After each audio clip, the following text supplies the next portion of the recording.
Merci, merci, messieurs, pour votre éclairage sur la situation de ce pays géant de l'Afrique centrale. Comme vous l'avez signalé, la récente réélection du président sortant a été contestée, mais ouvre en tout état de cause un nouveau cycle dans ce pays.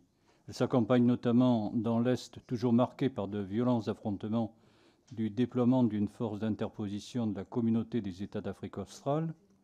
On peut espérer qu'elle aura plus de succès que la précédente force déployée sous l'égide de la communauté des États d'Afrique de l'Est, qui était soupçonnée de complaisance avec les forces rebelles.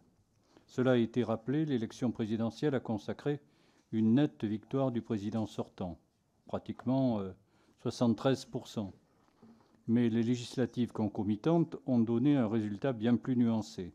Certes, le parti présidentiel de l'UDPS est arrivé en tête du scrutin avec 69 des 477 sièges mis en jeu, mais même avec l'appui de ses alliés, il n'obtiendrait apparemment pas de majorité, d'après les observateurs du journal Le Monde.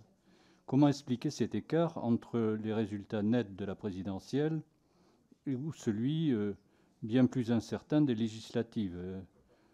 Semble-t-il, il a oublié de bourrer l'urne des législatives, quoi.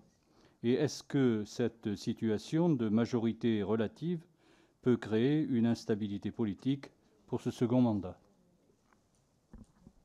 On devrait quand même être capable en France de répondre à cette question sur le décalage entre l'élection présidentielle et l'élection législative.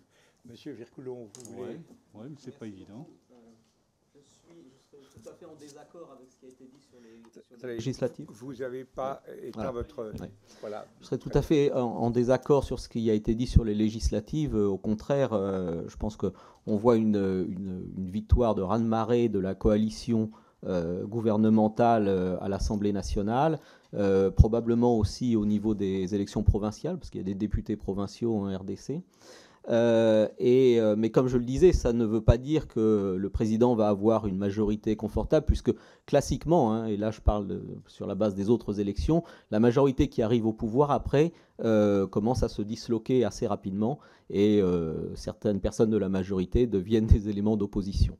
Donc en effet, on va voir comment ça va se passer cette fois-ci, mais il est fort probable que ça se passe comme ça s'est passé lors des précédents scrutins. Mais en tout cas, l'opposition incarnée par Moïse Katumbi et Martin Fayulu va être extrêmement minoritaire à l'Assemblée nationale.